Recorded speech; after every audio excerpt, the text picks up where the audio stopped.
One of the best things about Christmas is it always helps me to remember not to quit. So you'll get, if you like talking about spiritual ties between Christmas movies and the Bible, it doesn't get much better than this. But I really want you to ask this question. Is there any dream I've had since I was born and remembered and thought of doing something that hadn't come true? I understand that. I think you probably have some Christmas PTSD or something. Now, Christmas celebrates the birth of Jesus. That's what's important. And Jesus was the most tenacious dreamer the world has ever known. And it's just relentless pursuit of his dream gift. One of the best things about Christmas, at least for me, is it always helps me to remember not to quit. The other day I was listening to a Ben Rector song. It's called Dream On. Dream on, dream on.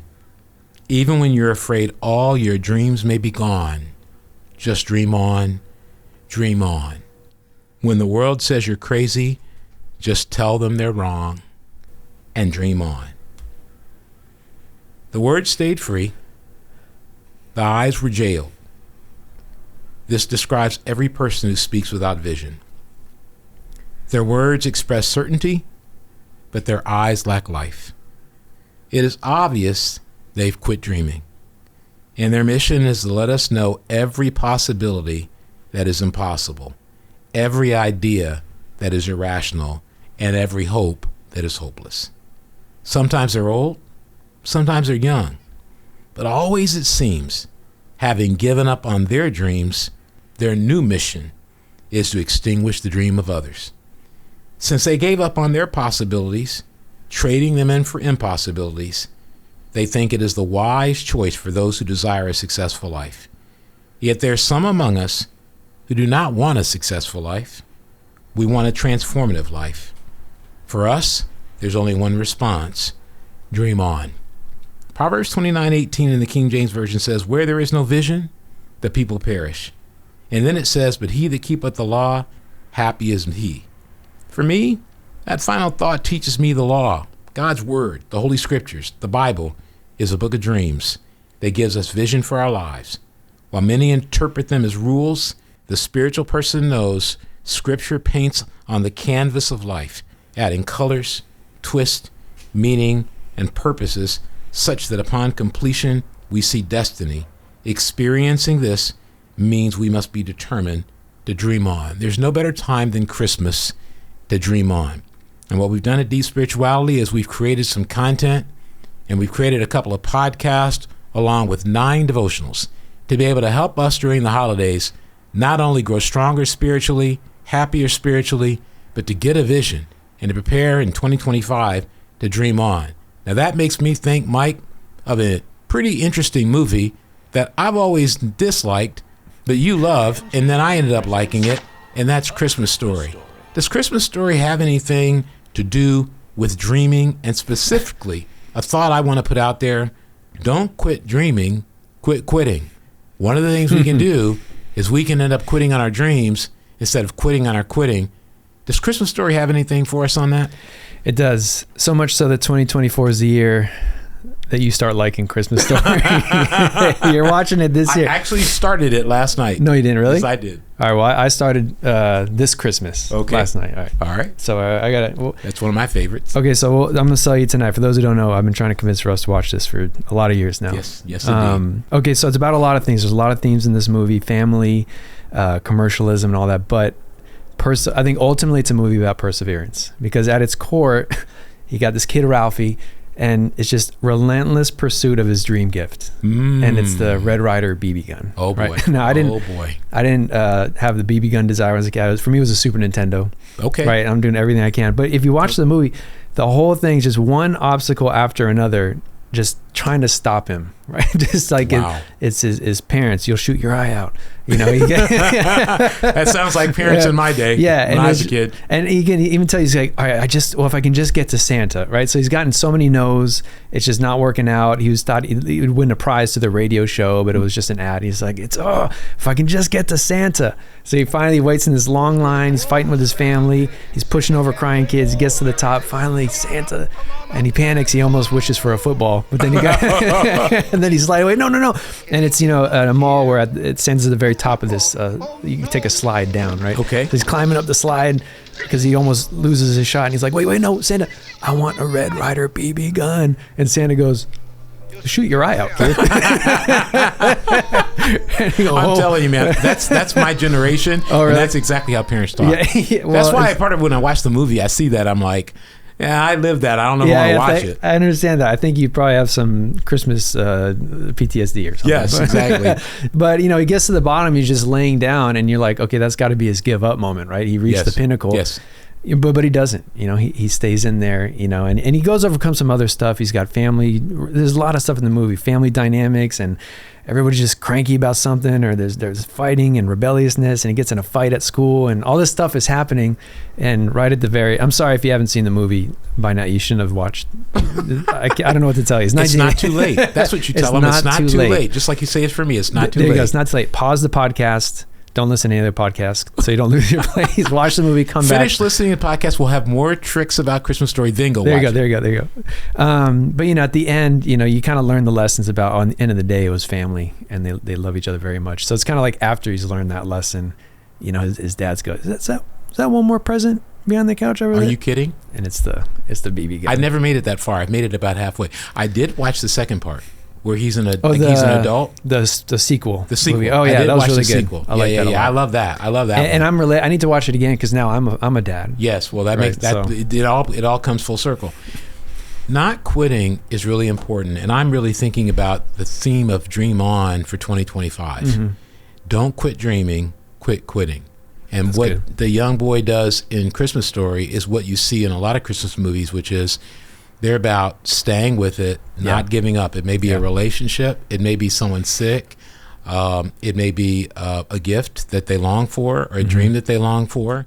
And a lot of the content we're creating is for that. I think that we're living in a time post-pandemic, and a lot of people want to forget about the pandemic, but those were like 4 or 5 years of real great difficulty that I think still have had an impact on people socially, emotionally, spiritually, and mentally. And that's one of the reasons why I think it's important for us to take a look and go, okay, how can we dream on? Now, part of what I want everybody out there to know is we're creating 9 devotionals that'll probably come out over more than 9 days that are about the unbreakable spirit of Christmas. And we'll talk about that in a little bit. But I want you to just be dialing up, subscribing. It's real important that you subscribe to deep spirituality. And you may think your friends subscribed to it, but they forgot and they didn't. You need to remind everybody, subscribe to Deep Spirituality, because what we're going to do is we're going to deliver a podcast on Sunday, that's today, and we're going to deliver a podcast on Monday that'll prepare you for the content, and hopefully we can get your Christmas spirit going. If you're feeling a little Scroogey,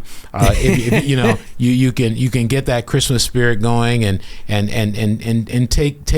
be compassionate to all the hurting people out there, yourself as well, but also be compassionate and generous to yourself. Because I think a lot of times during the holidays, we're running around, we're buying gifts for people, we're making food. Not that I do that.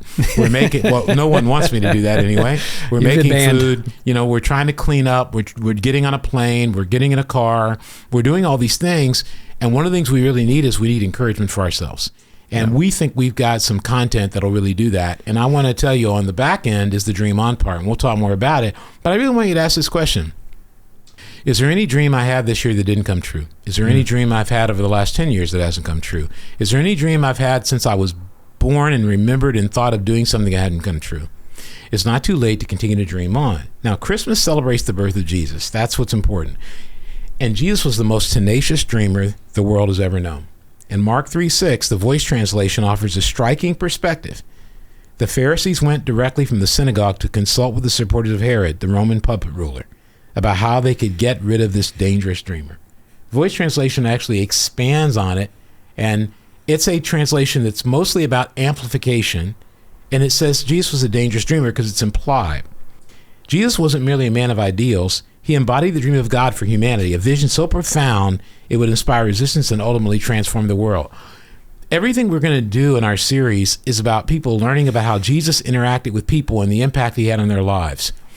And one of the things you see throughout is that Jesus has this incredibly resolute spirit. Now, I want you to go back to Christmas Story, and I want you to think, can you think of the time when you saw his resolution the greatest? Now, one thing I saw in there was a snowball fight, or there was some bully kids or something like that. Yeah. And I saw that in the sequel. And maybe that has something to do with it. That because I listened to it last night. I turned it on. I had to turn it off because I had to go do something. But it talked about that at the beginning he had a round face or something like that. Oh yeah, and he had glasses like I had when I was that age. Yep. You know, and some people are going, "Well, you're ancient." Yeah, I am, because I could have been that kid in that movie. I was a little younger than him, I think, but I could have been that kid in that movie because I never heard of a red whatever it is BB gun. I heard of Daisy. That was the brand that was out there for me. Daisy BB guns. Yeah. And then there were some higher end pellet guns. I ended up with a pellet gun, but that's a whole nother story. Wait, that's different than the one in the movie? Oh, yeah. Okay. Daisy was the thing, you know. I was a Western cowboy. But anyway. You're on the roof? I could tell you a story. I had a pellet gun, and I was downstairs in my basement, and I saw a bird, and I was like, I think I can get it. I had a scope on my gun, and I shot the bird. Is that street legal? And then I hear my mom yell, "Russell," because she knew it was me, because I was downstairs. Yeah. I thought I was getting away with it. So, so for all the people that you shoot your eye out, even you could do that, or you end up shooting animals that are harmless and shouldn't be shot. But I've rehabilitated since then. But can you tell me just a little bit about the Christmas Story and about his willingness or his ability to just keep going? What was a situation where he just kept going through it? Well, you know, there's like I said, the finish line was so far for him, it seemed like, but he was kept at. There was the scene you mentioned about there's a bully, Scott Farkas, I think that was his name. Scott Farkas. And so I'm pretty sure that's the name. Scott, it was along those lines. Yeah. And, you know, every time he comes on, the music plays, dun, dun, dun, dun, dun, dun, you know, and he's just going like, this dude was a menace, you know. So the whole basically first half of the movie, every time he comes on screen, you know, it's in the neighborhood, and they're just like, "Go, Ron Fargas," you know, and he's got his henchmen and all his little pack of friends like run away, and he manages to catch one. Say uncle, no. So he's just menacing him, right? So there's at one point, I think it might have been after the Santa part, some dispiriting point where like it wasn't working out for Ralphie. You know, it was feeling like it's just not going to happen. And then, you know, he starts the bully gets at him, right? He couldn't dodge him, and he just snaps, and then he just starts, just like wailing on him, you know. And that's when his mom finds him. He's like, "Ralphie," and he's like, just Ralphie. He just snaps out of the daze, and he realizes like so you could tell like all this emotional stuff has been built up, right? And it just like unloaded on the dude. But it was also a nice tender moment that he had with his mom too, because the first thing he thought when he got home is like, my dad is going to destroy me. Oh yeah. You know? Oh yeah. I've had that feeling. You know, yeah, but I think that even the strength that his mom gave him after, like, hey, it's going to be okay, like, you know, just hang in there. Yes. Kind of bolstered him, right? And he kind of came back at it the next day. But you see in the movie, it's very silly and fun, but he's working through some real stuff, like adolescence. What you're talking about with his mom bolstering him and everybody needs encouragement, that's what our content's going to do. Mm-hmm. I really believe that the content we're developing and a lot of the creative work we're putting in, the energy we're putting in, is to bolster people out there. So if you're out there today and you're saying, man, my faith needs to be bolstered. If you're out there and you're thinking about quitting, you've had this dream, you've had this thing you were going to do, maybe it's something for your health, maybe it's something for your relationships, maybe it's something in school. Maybe it's something in your career and you're this close to quitting. Remember Ralphie and go watch Christmas Story. Ralphie. And as you watch Christmas Story, go subscribe to Despirituality and take a moment out and look at our new series that we're creating called The Unbreakable Spirit of Christmas. And remember, quitting is not guaranteed in your life. You don't have to quit. You can keep going. And so whether you're a parent out there and maybe there's some challenging moments in child rearing, you're a kid out there and there's challenging moments with friends. Yeah. Maybe you're out there and you're saying financially this year we can't buy as much as we wanted to buy. And it wasn't like you were trying to buy too much. You just wanted to get some special things, but the money's just not there. I want you to not quit. And the way to not quit is to think about Jesus. It's interesting. In Luke 9:51, it says that Jesus set out with a resolute mind to go to Jerusalem. And part of not quitting is being resolute. And that's why it ties into our series called The Unbreakable Spirit of Christmas. And so I think everybody over the next 3 weeks will benefit a tremendous amount. And you've been over the Unbreakable Spirit of Christmas. And so we're going to do a little bit more of an explanation of it in our next podcast. Mm-hmm. But what would be some things you tell people about how they can get their inner Ralphie going by looking at the Unbreakable Spirit of Christmas? What would be some things you just tell them? Well, you know, one thing you mentioned, subscribe. I mean, we went through this, us and the team, and I mean, we put a lot of hours into this thing, and I think it's it deserves a lot of time where you can sit down, look at it undistracted, and kind of take it at the pace that works for you, right? Yeah. And so it's not what I'm trying to say is not a sit down and knock it out in one sitting, right? Right. By design, because there's a lot of things it hits. So when we say subscribe, we're trying to get you a pace where you can look at it, maybe one topic a day. Yes. Right. Hit it once a day. So when you sign up, we want to facilitate that. Yes. So whether you go to the site every day, we're gonna have a printable version. Yes. So you can just have that thing physically if you want to like mark it up. You sign up. That's excellent. I didn't even know we were going to do that. It's a Christmas miracle. Wow. There we go. But the subscribe thing lets you like wake up every morning. You have to think about it. Okay, here's today's study. Yes. Right. And there's a lot. I mean, this quitting thing is the unbreakable spirit throughout. There's so many dimensions to it. I think that's what I appreciate to it. I mean, even with this topic we're talking about here, I thought about Luke 11:8, right? The shameless persistence, right? Of just like, let me just pray and not give up no matter what happens. Yeah. That's me. I tried one time, I prayed, it didn't happen. I'm Yeah. still the same guy, and then I get discouraged and quit. Yeah. So there's that aspect. And Absolutely. I think and I would also encourage check it out because if you like Christmas Story, which if you don't, I question your deep spirituality commitment.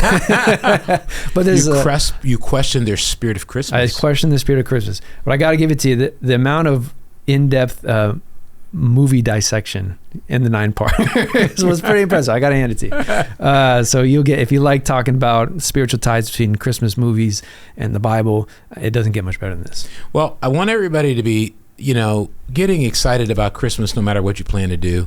And remember, it's important. With your family, like Ralphie, that's what matters most. And you may not get your BB gun, but guess what? You'll get a chance to be bolstered, as Mike said, by mom.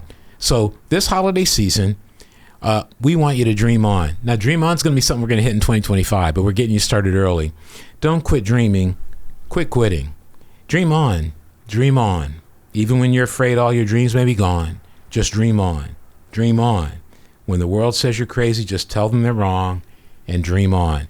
Subscribe to Deep Spirituality and be able to get our 9-part series on the Unbreakable Spirit of Christmas. As Mike said, a dissection of some of the great Christmas movies combined with an analysis spiritually of all the things that Jesus did to impact people's lives so they could dream on. We know you'll love it, and we want you to share it with your friends, your family. We hope, if we get enough time, because we're pressing here, to get it read by one of our great readers of articles so you can listen to it as well. Thank you for paying attention to this podcast. We hope you subscribe and give us a rating. And if you really like our podcast, send us an email and let us know, because we're debating whether we're going to start it up and launch it consistently. But again, this is Deep Spirituality, Mike and Russ signing off, and look forward to our next podcast, which will come out on Monday, which will give you a huge explanation of all that's going on and how to make use of it.